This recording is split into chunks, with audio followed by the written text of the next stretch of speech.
구약 시대에 있어서 가장 위대한 선지자에 대해 이야기할 때 꼭 빠지지 않는 선지자로서 1, 2위를 다투는 겨루는 선지자들이 있는데 누군지 아십니까? 바로 모세와 엘리야입니다. 모세는 사실상 가나안 땅에 정착한 유대 민족들의 정체성을 확립한 사람이라고 해도 과언이 아닐 정도로 큰 영향력을 미친 선지자였으며, 이 모세의 사역 시기를 통하여서 율법과 규례가 정리되었고 이스라엘이 하나의 나라로서의 정체성 그리고 그 공동체로서의 모습이 갖추어지게 되었습니다. 오늘날에도 유대인들이 이스라엘 사람들이 가장 귀하게 여기는 성경, 그들의 민족적인 어떤 신앙의 근본이 되는 말씀들이 무엇이냐 하고 물으면 모세오경이라고 대답할 것입니다. 창세기, 출애굽기, 레위기, 민수기, 신명기로 이루어진 토라, 율법서라고 이야기하는 이 모세오경이 바로 이스라엘 민족들이 그들의 신앙을 갖추는 가장 기본적인 근간이 되는 것이죠. 이들에게 있어서 이 모세오경은 곧 하나님의 말씀이자 법과 같이 여겨지는 말씀이며 또 모세야말로 이스라엘의 정체성을 이룬 선지자라 할 수 있을 것입니다. 또 다른 선지자, 위대한 선지자를 꼽아보자면 엘리야를 칭할 수 있는데, 엘리야는 구약 시대뿐만 아니라 신약 시대로 넘어와서도 메시아, 즉 구원자의 상징으로 그리고 위대한 하나님의 대언자로 여겨질 정도로 유대인들에게 아주 큰 영향력을 미친 하나님의 사람, 선지자였습니다. 그리고 오늘날 신앙생활을 하는 우리 기독교인들, 그리스도인들에게 있어서도 아주 강렬한 인상을 주는 선지자이지요. 사실상 기적을 행한 혹은 능력을 보인 횟수나 규모를 보면 그의 제자인 엘리사의 영향력이 더 커야 할 것 같지만 그럼에도 불구하고 엘리야는 이스라엘 민족들, 그 유대인들의 역사에 있어서 어떠한 하나의 상징과도 같은 존재로서 여겨지고 있습니다. 예수님의 시대 속에서도, 공생의 사역 속에서도, 그리고 신약 성경의 다른 부분들, 서신서라든지 하는 여러 곳에서도 이 모세와 엘리야에 대한 이야기가 자주 등장한 것을 우리가 알 수 있습니다. 마가복음 9장의 내용에서는 예수님께서 기도하러 높은 산으로 올라가시는 이야기가 나타나고 있습니다. 그곳에서 예수님은 큰 광채, 강렬한 빛과 그리고 새하얗게 변화되는 그러한 모습을 보여주셨습니다. 영광스러운 모습으로 변하신 예수님과 함께 나타나 보여진 선지자들이 누구였냐면 모세와 엘리야였습니다. 마가복음 9장 2절부터 5절까지의 말씀이 이렇게 기록되어 있는데 제가 한번 읽어드리겠습니다. 엿새 후에 예수께서 베드로와 야고보와 요한을 데리시고 따로 높은 산에 올라가셨더니 그들 앞에서 변형되사 그 옷이 광채가 나며 세상에서 빨래하는 자가 그렇게 희게 할 수 없을 만큼 매우 희어졌더라. 이에 엘리야가 모세와 함께 그들에게 나타나 예수와 더불어 말하거늘 베드로가 예수께 고하되 랍비여, 우리가 여기 있는 것이 좋사오니 우리가 초막 셋을 짓되 하나는 주를 위하여, 하나는 모세를 위하여, 하나는 엘리야를 위하여 하사이다 하니. 이렇게 기록되어 있습니다. 예수님께서 베드로와 야고보와 요한을 따로 데리고 산 위에 올라가셨습니다. 그때 예수님의 모습이 변화하더니 그 옷이 광채가 나며 하얗게 희어졌는데 그 순간 엘리야와 모세가 나타나서 예수님과 함께 대화를 나누는 모습들을 제자들이 목격한 것입니다. 근데 저는 이 말씀을 볼 때마다, 이 말씀이 마가복음, 누가복음에 다 나타나 있거든요. 제가 이 말씀을 읽으면서 항상 들었던 생각이 있습니다. 한 가지 의문이 있습니다.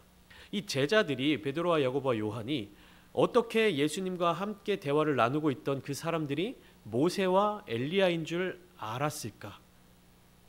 그들이 모세의 얼굴, 엘리야의 얼굴을 알고 있었을까? 아니면 예수님이 그들과 대화를 나누시면서 자기소개를 했을까? 나는 엘리야입니다. 나는 모세입니다. 혹은 예수님이 제자들에게 이 사람에 대해 소개를 해주셨을까? 여러 가지 생각들이 떠올랐습니다. 제가 개인적으로 묵상하며 내린 결론은 무엇이냐 하면 이 모세라고 하는 선지자 그리고 엘리야라고 하는 선지자가 유대 민족들 사이에서는 그 이미지가 바로바로 떠오를 수 있을 만큼 강한 영향력을 가지고 있지 않을까 하는 것이었습니다. 예를 들면 엄청 온유해 보이면서도 또 광야에서 80년이라고 하는 시간을 보내왔을 것 같은, 그렇게 살아왔을 것 같은 강인한 이미지의 남자, 모세가 떠오를 것 같고 또 뭐 털이 많고 허리에 가죽띠를 차고 있는 사람에 대한 묘사가 나와 있죠. 이 사람을 보면 엘리야의 이미지가 떠오르는 그러한 것을 상상해 보았습니다. 우리나라 사람들에게 있어서 뭐 예를 들면 세종대왕이라든지 이순신 장군이라고 하는 사람들에 대해서 물론 초상화는 남아 있지만 실질적으로 얼굴을 본 사람은 없죠. 예를 들면 그러한 역사적인 위대한 위인들이 우리 앞에 나타나면 무언가 한눈에 알아볼 수 있는 그런 아우라가 있지 않을까라는 생각이 들었습니다. 아무튼 이와 같이 모세와 엘리야라는 사람은 이스라엘 민족들에게 있어서 굉장히 중요한 인물들이었으며 또 구약 시대의 사람들이었지만 신약 성경 속에서도 복음서와 서신서를 가리지 않고 많이 인용되고 등장하고 있는 것을 알 수가 있습니다. 그렇다면 이 두 선지자는 어떻게 이렇게 위대한 선지자들로 각인되었을까요? 이 두 사람이 남들과는 다른 완벽한 삶을 살았기 때문이었을까요? 아무런 흠도 없고 아무런 연약함도 없고 약점도 없는 완벽한 선지자였기 때문에 이렇게 영향력을 미치고 있는 것일까요? 그건 아니죠. 이 두 사람은 굉장히 큰 연약함이 있었습니다. 많은 부족함들이 있었습니다. 이 두 사람의 연약한 모습이 모두 성경에 기록되어 오늘까지 전해지고 있는 것을 우리가 알 수 있습니다. 부족한 면이 있었던 사람들이었습니다. 이 두 사람이 위대한 선지자로 인정받을 수 있었던 이유는 완벽했기 때문이 아니라 오히려 무엇입니까? 자신들에게 있었던 연약한 부분 그리고 부족한 부분들을 하나님의 은혜로 말미암아 놀랍도록 회복한 경험이 있기 때문입니다. 큰 연약함, 자기에게 있어서 가장 큰 약점, 부족한 부분, 남들보다 못한 부분, 그 약점들이 있었음에도 불구하고 무엇입니까? 그 약점들로 말미암아 넘어지고 쓰러지고 좌절함으로 끝난 것이 아니라 자기의 그 연약함, 약함을 하나님의 은혜로 말미암아 회복한 경험이 있기 때문입니다. 모세는 애굽 땅에서 430년간 종살이를 하던 이스라엘 자손들을 이끌고 가나안 땅을 향하여 나아갔던 민족의 지도자였습니다. 그러나 그는 이스라엘 사람으로서의 정체성이 가장 약해지고 흐려졌을 때 하나님의 부르심을 받았습니다. 자기 인생에 있어서 가장 젊고 강하고 능력이 많다라고 여겨졌던 시기에 하나님을 부르신 게 아니라 세월이 많이 흐르고 죽을 나이를 바라보고 이제 나는 더 이상 무엇인가 할 수 없는 약한 존재이다라는 것을 인식했을 때 그때 하나님의 부르심을 받았습니다. 나이가 많이 들어서야 하나님의 붙드심과 역사하심 그리고 회복을 경험한 사람이었던 것이죠. 우리가 매주 수요일마다 출애굽기 강해를 하면서 이 모세라는 인물에 대해서도 함께 배워가고 있지요. 그의 연약함에 대해서도 우리는 함께 나누었습니다. 엘리야도 마찬가지입니다. 그는 누구보다도 용기 있고 대담한 큰 일을 행하였지만 그 일이 끝나고 난 뒤에 그 일을 마치고 난 뒤에는 누구보다도 겁에 질리고 두려워하여 도망치던 사람이었습니다. 열왕기상 18장에 등장하는 엘리야와 19장에서 등장하는 엘리야는 전혀 다른 사람처럼 느껴집니다. 열왕기상 18장에서 무슨 일이 일어났는지 잠깐 함께 살펴보면 좋겠습니다. 엘리야가 활동하던 시기에 이스라엘 왕은 아합이었습니다. 남유다와 북이스라엘이 갈라져 있던 이 시기에 엘리야는 북이스라엘 지역에서 활동하던 선지자였는데요. 북이스라엘의 왕은 아합이라고 하는 사람이었습니다.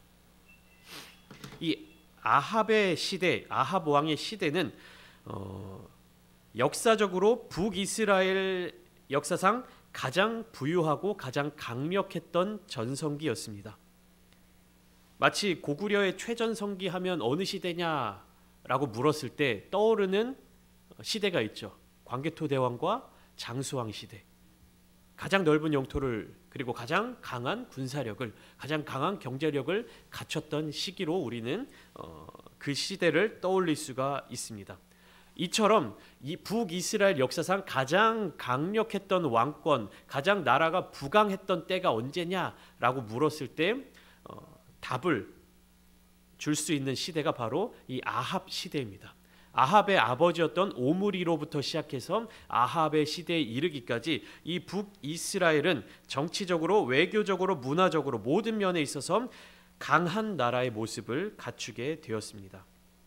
그러나 우리는 아합 왕정 시대에 어떠한 발전이 있었고 무슨 대단한 업적이 있었는지 거의 알지 못합니다. 아합 왕이 그렇게 대단한 왕이고 엄청난 왕이고 이것은 과장한 것이 아니라 정말 고구려의 광개토 대왕이나 장수왕과 같은 존재의 왕이었습니다. 근데 우리는 이 아합 왕에 대해서 그러한 역사적인 업적이라든지 어떠한 대단한 일을 이루었는지에 대해서 전혀 알지 못하고 있죠. 왜 그렇습니까? 성경에 기록되어 있지 않기 때문에. 성경은 아합의 그러한 성공에 대해서 관심이 없기 때문에 우리는 그 사실에 대해서 전혀 모르고 있습니다. 성경 속에서 소개되고 있는 아합의 모습은 어떻습니까? 하나님을 두려워하지 않고 이방 여인과 결혼해서 우상 숭배에 최선을 다하다가 마지막에 비참한 최후를 맞이한 모습뿐입니다. 아합과 그의 아내 이세벨의 악행과 우상 숭배가 얼마나 심했는지 여호와 하나님의 선지자, 여호와 하나님을 섬기는 그 선지자들을 모조리 다 죽이기 위해서 혈안이 되어 있었으며 바알을 섬기는 선지자 450명 그리고 아세라를 섬기는 선지자 400명을 세워 이방신들 즉 사람이 세운 우상을 숭배하는 일에 온갖 정성을 다했습니다. 그렇기 때문에 성경은 이 아합의 어떠한 성공 신화에 대해서 전혀 다루고 있지 않고 그가 하나님 앞에서 얼마나 악한 일을 저질렀는지에 대해서 주목하고 있는 것이죠. 엘리야 선지자는 이와 같은 아합 왕의 폭정, 하나님을 두려워하지 않는 정치, 그리고 이세벨의 이러한 악한 행위들에 대적한 선지자였습니다. 엘리야는 이와 같은 이방 선지자 850명, 바알 선지자 450명과 아세라 선지자 400명을 상대로 이스라엘을 다스리는 진짜 신이 누구인지 가려보자는 결투를 신청했습니다. 엘리야의 이러한 요청에 따라 바알을 섬기는 450명의 선지자들이 갈멜산으로 모여들었습니다. 그리고 아합과 온 이스라엘 백성들이 보는 앞에서 1대 450의 대결을 펼쳤습니다. 대결 종목은 각각 제단과 송아지를 준비하고 섬기는 신의 이름을 부를 때 누가 불을 내려 응답하는가 하는 것이었습니다. 열왕기상 18장 22절부터 24절까지의 말씀을 통해 이 장면의 분위기를 함께 살펴보겠습니다. 우리 함께 읽겠습니다. 시작. 엘리야가 백성에게 이르되 여호와의 선지자는 나만 홀로 남았으나 바알의 선지자는 450명이로다. 그런즉 송아지 둘을 우리에게 가져오게 하고 그들은 송아지 한 마리를 택하여 각을 떠서 나무 위에 놓고 불은 붙이지 말며 나도 송아지 한 마리를 잡아 나무 위에 놓고 불은 붙이지 않고 너희는 너희 신의 이름을 부르라. 나는 여호와의 이름을 부르리니 이에 불로 응답하는 신 그가 하나님이니라. 백성이 다 대답하되 그 말이 옳도다 하니라. 뭐라고 되어 있습니까? 불로 응답하는 신 그가 하나님이니라. 엘리야는 지금 어떠한 확신이 있습니까? 바알은 절대로 그 기도에 응답하지 못한다. 오직 하나님께서 그 기도에 응답해 주실 것이다 라는 강한 확신이 있었습니다. 이 강한 믿음을 가진 담대한 용사, 담대한 전사의 모습을 보여주고 있습니다. 하나님의 능력을 전적으로 신뢰하고 하나님께서 일하신다라고 하는 그 믿음이 이 엘리야에게 가득했던 것입니다. 그래서 엘리야의 기도에 하나님이 응답하시고 엘리야의 제단에 하나님의 불이 내려온 이후에 이 엘리야는 모든 이스라엘 백성들에게 이렇게 외쳤습니다. 열왕기상 18장 40절 말씀을 제가 읽어드리겠습니다. 엘리야가 그들에게 이르되 바알의 선지자를 잡되 그들 중 하나도 도망하지 못하게 하라 하매 곧 잡은지라. 엘리야가 그들을 기손 시내로 내려다가 거기서 죽이니라. 무려 450대 1의 싸움에서 크게 승리하고 그들을 향한 하나님의 심판을 담대히 외쳤던 엘리야의 모습이 열왕기상 18장 전체에 걸쳐서 아주 멋지게 나타나고 있습니다.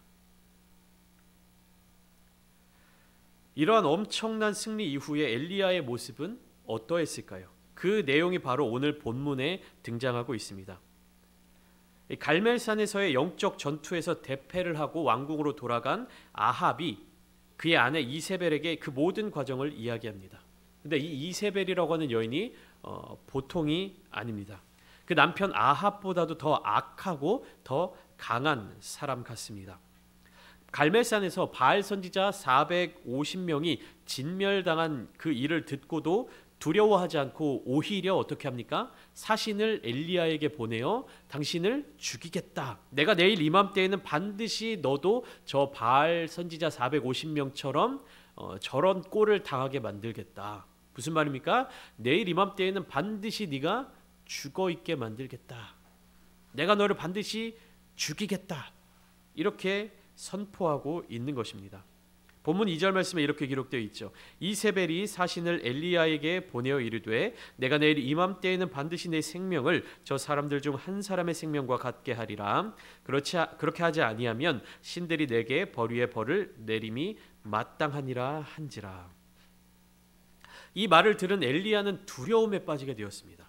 얼마 전만 해도 자기를 죽이려고 혈안이 되어 있던 아합 왕에 당당하게 나가서 영적 결투를 신청하고, 그리고 갈멜산 꼭대기에서 450명의 바알 선지자들 앞에서도 자신이 섬기는 하나님이 참된 자기가 섬기는 여호와가 참된 하나님임을 증명했던 이 엘리야의 모습, 3년 6개월 동안이나 내리지 않던 비를 내리도록 기도하여 응답을 받아내었던 사람이 바로 엘리야였습니다.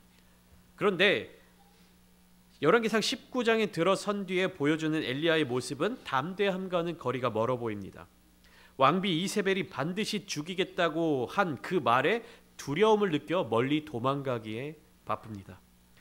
물론 엘리야가 두려움을 느낀 이유는 단순히 이세벨이라고 하는 이 한 사람을 두려워해서는 아니었습니다.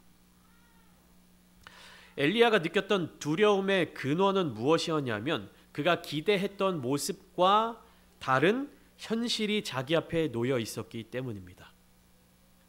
무슨 말이냐면 이 갈멜산에서 큰 영적 전투의 승리를 경험한 엘리야가 기대했던 다음 이후의 모습은 무엇이었냐 하면 이제 더 이상 이스라엘 백성들이 하나님과 바알 사이에서 머뭇머뭇하지 않고 온전히 하나님을 섬기며 바알과 아세라를 대적하여 제거하는 모습, 그리고 바알 선지자들이 진멸당하는 것을 보며 아세라 선지자들과 이세벨까지도 두려워하는 모습, 이 모든 과정들을 통해 이스라엘이 하나님께로 회복되어 돌아오는 장면이었을 것입니다.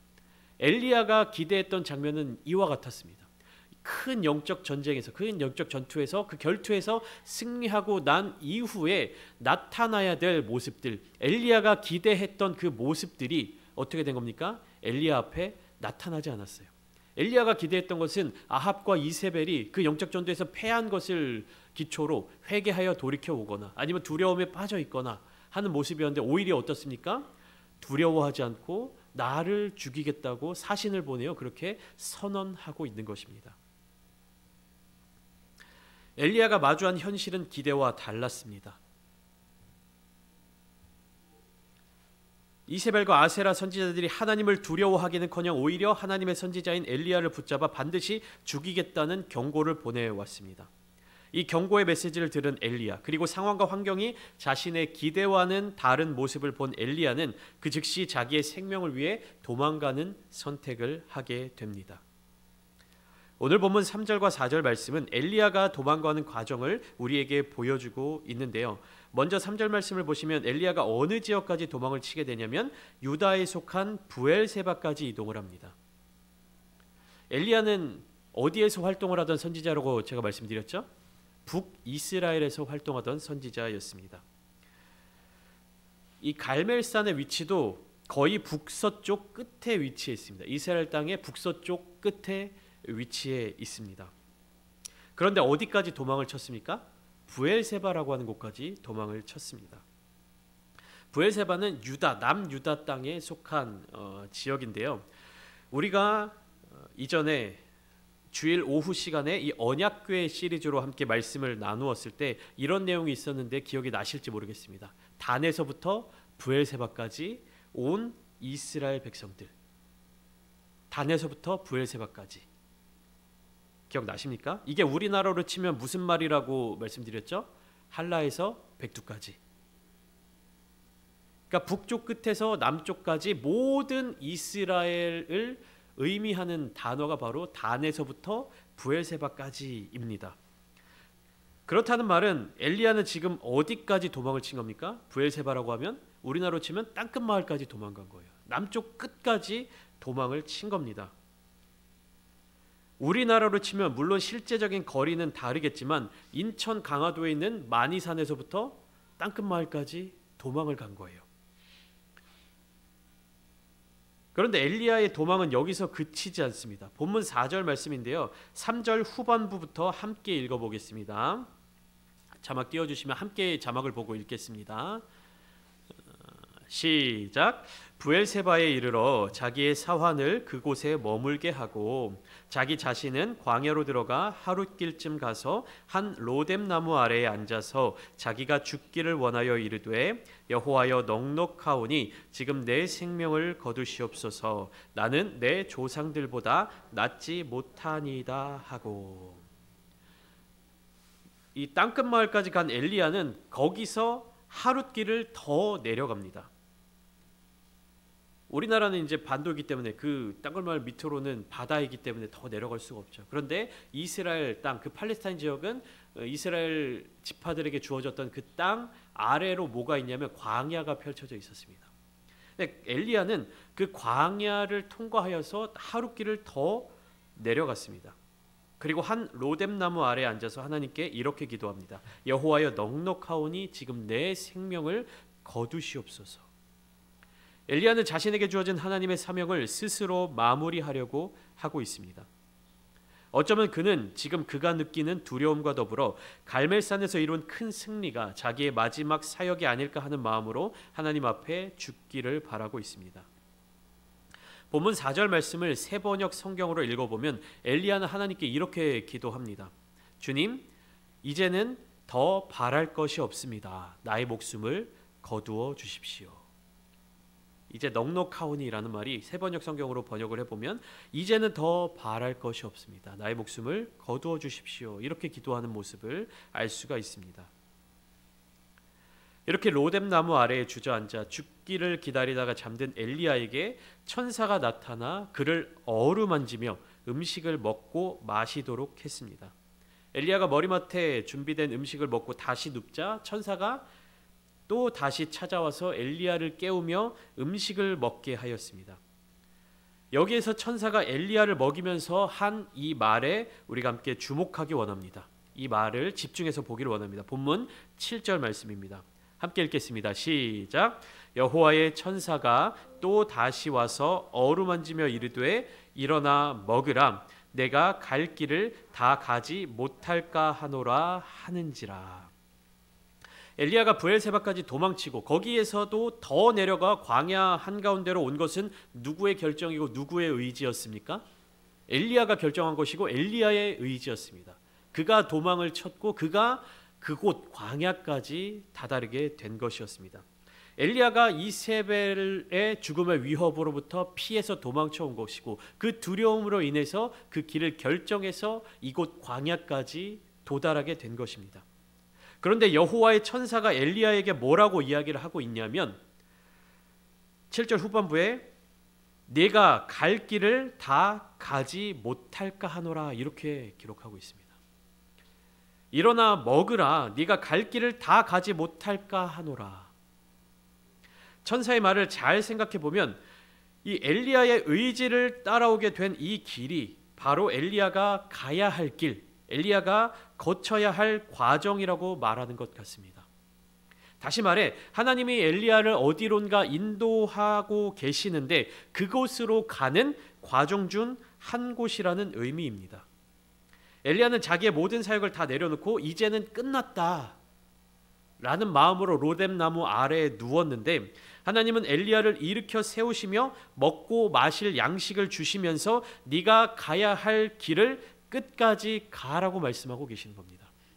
엘리야는 도망한 곳이고 계획 없었고 목적 없이 간 그곳이 하나님에게 있어서는 무엇입니까? 이 엘리야를 인도하셨던 그 길 가운데였다라는 사실입니다. 엘리야는 모든 것을 포기하였고 모든 것을 내려놓은 그 순간에 하나님은 엘리야의 그 시간을 통하여서 새로운 사명, 새로운 일을 위한 회복을 준비하고 계셨던 것입니다. 우리가 생각하는 것처럼 쉼, 회복은 아무것도 하지 않는 것이 아닙니다. 엘리야의 이 본문 말씀에 나타난 엘리야의 모습 속에서 우리가 먹고 마시고 누워 자고 쉬고 다시 일어나서 또 먹고 마시고 하는 이 모습에 집중해서는 안 됩니다. 중요한 부분은 거기가 아니에요. 천사는 엘리야가 잠시 잠을 잔 이후에 그를 깨워 먹이고 마시게 합니다. 왜 먹어야 하는가? 왜 마셔야 하는가? 엘리야가 왜 먹고 마시고 다시 잠을 잤다가 또 일어나서 먹고 마셔야 하는가? 왜 그렇습니까? 다시 일어나서 그곳으로 갈 힘을 얻기 위해서입니다. 하나님이 인도하시는 바로 그곳으로 가야 하기 때문입니다. 8절 말씀을 보시면 이에 일어나 먹고 마시고 그 음식물의 힘을 의지하여 40주 40야를 가서 하나님의 산 호렙에 이르니라 이렇게 기록되어 있습니다. 이 로뎀나무 아래에서의 쉼을 통해 엘리야는 40일 밤낮을 쉬지 않고 걸어 호렙산에 이릅니다. 그곳에서 하나님이 엘리야를 기다리고 계셨어요. 엘리야는 이 호렙산에서 하나님을 만나고 하나님의 말씀을 들으며 하나님께서 주시는 새로운 사명, 더 큰 사명을 감당할 수 있게 된 것입니다. 엘리야는 연약한 부분, 부족한 부분이 있던 사람이었습니다. 그러나 그는 하나님의 놀라운 회복을 경험했습니다. 하나님의 채워주심을 체험했습니다. 하나님의 일하심을 보았습니다. 엘리야의 회복이 어떤 모습입니까? 로뎀나무 아래서 누워서 쉬고 먹고 마시는 모습이 엘리야에게 회복이었습니까? 아니요. 엘리야에게 있어서 회복은 40일 40주야간을 걸어서 쉬지 않고 하나님 앞에 다다라서 하나님을 만남으로 말미암아 얻게 된 새로운 힘, 이것이 엘리야의 회복이었습니다. 이것이 엘리야에게 있어서 안식이고 쉼인 것입니다. 아무것도 하지 않는 것, 먹고 마시고 누워있는 것, 육신의 피로를 씻어내는 것, 이것이 회복이 아닙니다. 우리 믿는 그리스도인들에게 있어서 진정한 회복은 하나님께로 돌아가는 것입니다. 하나님께로 나아가는 것입니다. 하나님께서 부어주시는 능력을 힘입는 것입니다. 우리도 호렙산으로 나아가야 합니다. 갈멜산에 머물러 있어서는 안 됩니다. 갈멜산의 그 영광, 갈멜산의 그 승리에 도취되어 있어서는 안 됩니다. 이 갈멜산은 영적인 승리를 경험하는 곳입니다. 그리고 이 호렙산은 영적인 회복을 누리는 곳입니다. 갈멜산에서 그 영적인 승리에만 도취되어 있으면 우리가 넘어졌을 때, 우리가 연약해졌을 때, 우리의 영적인 능력이 다 소진되었을 때 우리는 일어날 힘을 얻지 못하는 것입니다. 죽음의 위협을 피해 살기 위해 도망을 쳤던 엘리야가 살기 위해 도망쳤잖아요. 근데 오히려 어떤 모습을 보였습니까? 나를 이곳에서 죽여달라라고 이야기하는 이 모습을 보며 우리는 영적인 탈진을 겪게 되는 우리 자신의 모습을 보게 되기도 합니다. 하나님께 간절히 기도하면서 우리의 영을 회복시켜 주시옵소서, 우리를 살려 주시옵소서 기도하는데 그 영적인 탈진이 너무나도 극심해지면 어떻게 되는 겁니까? 기도할 힘조차 내지 못하고 다 포기해버리고 신앙생활에 무슨 의미가 있는가, 우리가 이 예배를 이렇게 붙잡는 것이 우리에게 무슨 의미가 있는가 하는 생각이 들면서 다 포기하고 싶은 마음이 들 때가 있습니다. 어제까지만 해도 살아계신 하나님의 놀라우신 능력이 내 삶에 임하는 것을 느끼며 살아가던 사람이 갑자기 말씀도 들어오지 않고 기도도 되지 않고 낙심하게 되고 무기력해지는 현실을 접하며 눌림을 받게 됩니다. 모세의 모습은 어떻습니까? 광야에서 이스라엘 백성들의 반복되는 불평과 원망으로 인해 너무나도 어려움을 겪게 된 모세가 하나님 앞에 이렇게 기도하는 모습을 볼 수 있습니다. 민수기 11장 14절 15절은 모세의 기도가 이렇게 기록되어 있어요. 제가 읽어드리겠습니다. 책임이 심히 중하여 나 혼자는 이 모든 백성을 감당할 수 없나이다. 주께서 내게 이같이 행하실진대 구하옵나니 내게 은혜를 베푸사 즉시 나를 죽여 내가 고난당함을 내가 보지 않게 하옵소서. 모세도 동일한 기도를 하나님께 올려드렸어요. 내게 은혜를 베푸사 즉시 나를 죽여 내가 고난당함을 내가 보지 않게 하옵소서. 모세도 이러한 경험을 했고요. 엘리야도 나를 죽여달라라는 기도를 하나님께 올려드렸습니다. 그럼에도 불구하고 이 두 선지자가 위대한 선지자가 될 수 있었던 이유는 무엇입니까? 이 극심한 낙심 속에서도 하나님의 능력으로 말미암아, 하나님의 은혜로 말미암아 회복을 경험했기 때문입니다. 사랑하는 부천창대교회 성도 여러분, 이렇게 연약하고 두려워하는 모습을 가진 엘리야와 모세, 이 두 사람이 어떻게 하나님의 사람을 대표하는 선지자가 되었습니까? 주님께로부터 어떻게 힘을 얻고 어떠한 회복을 누릴 수 있게 되었습니까? 끝까지 주님의 힘을 의지하여서 하나님 앞으로 나아갔기 때문입니다. 우리가 연약할 때, 우리가 영적으로 지치고 고단할 때 내가 너무 신앙생활에만 올인한 거 아닌가? 내가 너무 교회에만 너무 열심을 다한 것은 아닐까? 라는 어떠한 생각, 후회, 낙심이 될 수도 있고요. 영적으로 무기력함을 느끼게 될 때 조금 교회 생활 쉬면 나아지겠지. 조금 기도 생활이 아니라 다른 것에 내가 그동안 신경 쓰지 못했던 거 신경 쓰면서 회복하면 나아지겠지. 혹시나 이렇게 생각하고 계시지는 않습니까? 엘리야가 로뎀나무 아래서 쉬고 먹고 마셨던 것은 하나님께로 끝까지 더 나아가기 위함이었습니다. 우리의 영이, 우리의 마음이 하나님을 끝까지 붙들기 원합니다. 끝까지 하나님께로 나아가길 원합니다.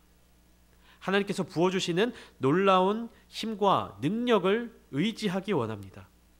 2024년을 시작하는 이 첫 번째 주일, 올 한 해 동안 우리가 가지고 나아가야 할 표어가 무엇입니까? 이 표어를 기억하시며 하나님의 인도하심 가운데 굳건하게 이 길을 함께 걸어 나아가길 원합니다. 낙심이 될 때에, 회복이 필요할 때, 내가 더 이상 나아갈 힘이 없다라고 느껴지는 그 순간에 하나님의 능력을 의지하십시오. 하나님의 능력을 붙드십시오. 우리가 낙심하는 것이 잘못된 것이 아닙니다. 그러나 낙심을 끝까지 유지하는 것은 잘못입니다. 우리가 낙심하는 일을 경험할 때 하나님께 소망을 둠으로 말미암아 하나님을 찬양하는 삶으로 회복되어야 할 줄 믿습니다. 하나님을 향한 회복, 소망을 늘 가슴속에 품으시며 올 한 해 하나님께서 부어주시는 놀라운 은혜와 복을 충만하게 누리시는 모든 성도님들이 다 되시기를 예수님의 이름으로 축원합니다.